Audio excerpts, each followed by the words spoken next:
गौरी, मैं मंडी में जाकर अनाज बेच के आता हूँ।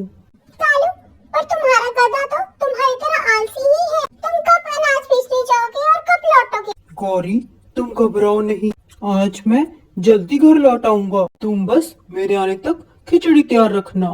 कालू का गधा भी उसकी तरह बहुत आलसी था। सुन गधे, आज हमने मंडी में अनाज बेचकर जल्दी लौटना है। चल जल्दी से खड़ा हो जा। अपने गधे को समझाकर कालू उसके साथ मंडी की ओर निकल पड़ता है। पर गधा कालू की तरह बहुत आलसी था, इसलिए वो धीरे धीरे अपने कदम बढ़ा रहा था। हरामखोर, जल्दी चल, वरना मैं आज तेरी जान ले लूंगा। कालू अपने गधे की बहुत पिटाई करता था। तभी उसे रास्ते में रानू मिलती है। अरे रानू बहन, तुम आ भी गई इतनी जल्दी अनाज बेचकर। तुम्हारा गधा तो बहुत फुर्तीला है और मेरा गधा देखो इतने आराम से चलता है कि मुझे कल तक पहुंचाएगा ये। कालू भैया, ये गधा मेरी तरह ही फुर्तीला है। सुबह मेरे से भी पहले उठ जाता है। रानू, तुम क्या कहना चाहती हो आखिर? क्या मैं आलसी हूँ? मैं जानता हूँ तुम मेरा मजाक उड़ा रही हो। बहुत घमंड है ना तुम्हें अपने गधे पर। देखता हूँ कब तक ये तुम्हारा साथ देता है। ठीक है कालू भैया, जैसा आप कहें। इतना कहकर रानू अपने गधे के साथ अपने घर की ओर लौट जाती है। वही रानू अपने गधे के साथ बहुत खुश थी। चल आलसी गधे, जल्दी चल, वरना गौरी आज भी मुझे खिचड़ी नहीं देगी। अगली सुबह कालू फिर देर से उठता है। गौरी, तुम्हें पता है कल चिड़ी मेरा मजाक उड़ा रही थी मेरे गधे को लेकर, इसलिए मैंने एक प्लान सोचा है। मैं आज अपने गधे को चिड़िया के गधे से बदल दूंगा। अरे वाह कालू, ये तो बहुत अच्छा प्लान है। आज रात को ही इस प्लान को अंजाम देना, फिर हमारा गधा भी आलसी नहीं रहेगा। जल्द ही जंगल में सब सो जाएंगे और मैं फिर अपने गधे को चिड़िया के घर में छोड़ आऊंगा और उसका गधा अपने साथ ले आऊंगा। फिर देखता हूँ चिड़िया कैसे बेचती है अनाज। गधे भैया, आप जल्द से अपना पेट भर लीजिए और ये रहा ठंडा ठंडा पानी। पानी पीकर आप आराम कर लीजिएगा। कल आपको बहुत सारी बोरियां मंडी लेकर जानी है। वहीं दूसरी तरफ कालू चिड़िया के घर जाने का राह देख रहा था। अरे चिड़िया, जल्दी से तुम जाओ यहाँ से, मुझे फिर तुम्हारा गधा लेकर जाना है। जैसे ही चिड़िया अपने घर के अंदर चली जाती है, तभी कालू गधों की अदला बदली कर देता है। वो अपना गधा चिड़िया के घर की ओर ले चलता है और चिड़िया का गधा अपने साथ अपने घर ले आता है। अरे ये क्या हो गया मेरे गधे को? ये तो मेरे से पहले ही उठ जाता है। आज ये इतने आराम से सो कैसे रहा है? मैंने तो रात को इसे भरपेट खाना भी खिलाया था, फिर ये उठा क्यों नहीं?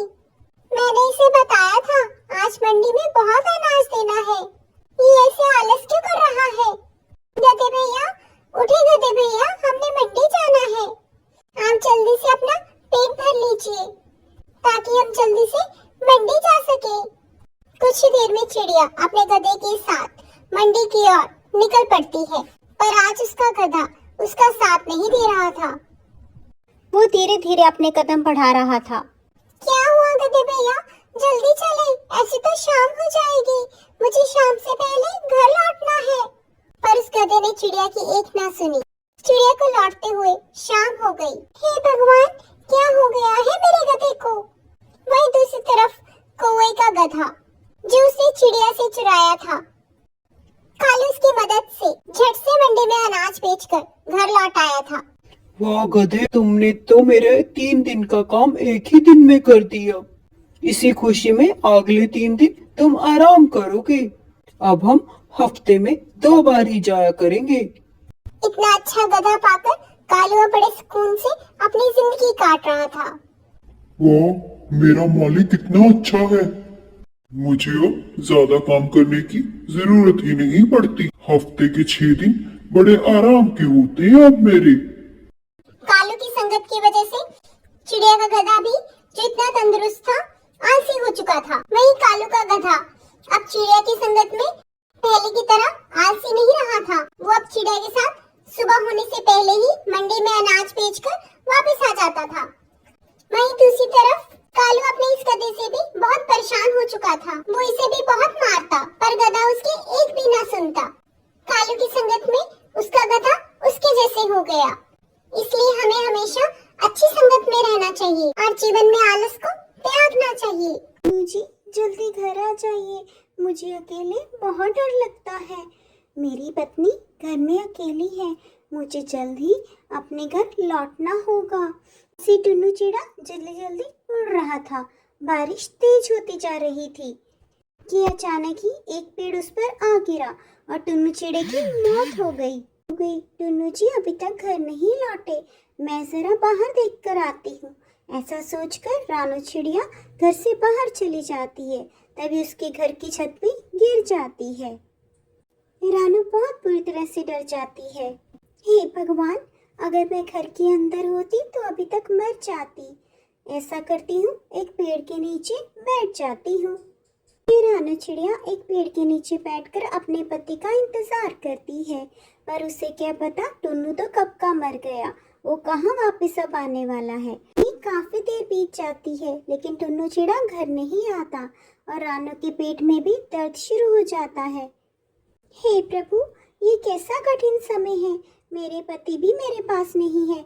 अगर टुन्नू जी यहाँ होते तो मेरे लिए एक घोंसला बना देते। यही सोचकर रानू पत्तों का एक घोंसला बनाती है और उसमें वो अपना एक अंडा देती है। कुछ देर बाद बारिश भी रुक जाती है। रानू चिड़िया, आप अंडे के साथ खुले में क्यों बैठे हो? टुन्नू चिड़ा कहाँ है? कालू भैया, टुन्नू जी सुबह के गए हुए हैं, अभी तक घर नहीं लौटे। बारिश भी रुक गई है, आप मेरी मदद करें। अपने अंडे को छोड़कर नहीं जा सकती। चिड़िया, तुम यही घोंसले में ही रहना, मैं टुन्नू को ढूंढ के लाता हूँ। कालू कौआ टुन्नू चिड़े को ढूंढने चला जाता है।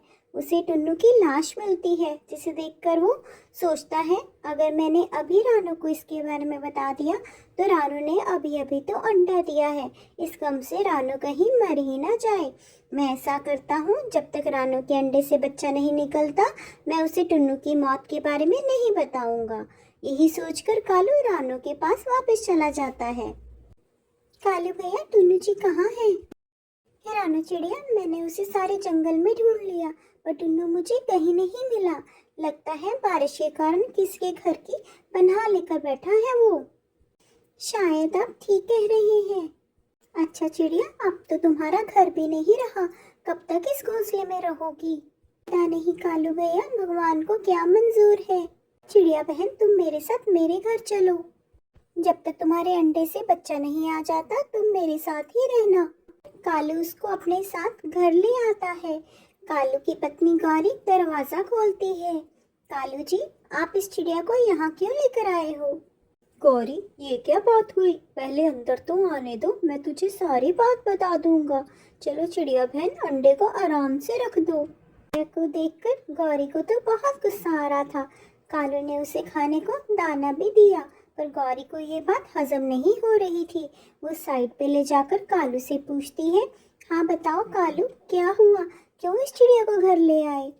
गौरी, इस रानू के साथ बहुत बुरा हुआ है। इसके पति की बारिश के कारण मौत हो गई और इसने अभी अभी अंडा दिया है। इसका घर भी टूट गया। मैंने इसको कुछ नहीं बताया, इसलिए इसे चुपचाप घर ले आया।